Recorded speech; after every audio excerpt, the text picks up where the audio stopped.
Hello' hello' hello' কোন বাৰু? মই মিছ ভাস্বতী। হয়, কওকচোন, কাক বিচাৰিছে? মানুহ বিচাৰি ফুৰিছোঁ। আপুনি মানুহ নেকি? হোৱাট? মানুহ মানে?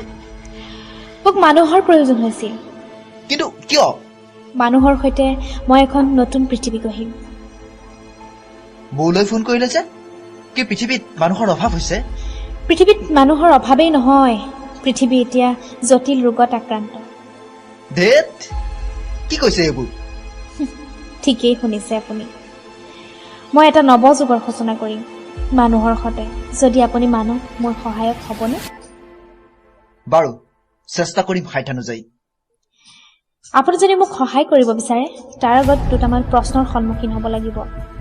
বাৰু, সোধকচোন। ভোক কি? মোক নহয়, ডাষ্টবিনটোকে সোধকচোন। স্নেহ কি? বৃদ্ধাশ্ৰমৰ দুৱাৰত টুকুৰেই চাওক না। প্ৰেম কি? তাজমহলৰ পাথৰবোৰেহে ভালকৈ ক'ব চাগে। নাৰী কি? সৃষ্টিৰ মূল। তেন্তে পুৰুষ কি? মুঠতে এটা মুদ্ৰাৰ ইপিঠি সিপিঠি। মানুহ কি? বহুতেই জীৱশ্ৰেষ্ঠ বুলিয়ে কয়, মোৰ হলে বিশ্বাস নহয়। তেন্তে অমানুহ? আৰে, মানুহৰ পৰাইতো অমানুহলৈ কনভাৰ্ট হৈছে। পৃথিৱীত কাৰ সংখ্যা বেছি, মানুহৰ নে অমানুহৰ? কিয়?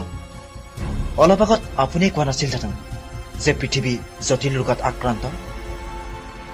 হেল্ল' হেল্ল', আপুনি মৌন হৈ ৰ'ল যে? এতিয়া যেন হেজাৰটা প্ৰশ্নৰ মৌনতাই শেষ উত্তৰ। কেৱল মোৰেই নহয়, প্ৰতিজন মানুহৰে।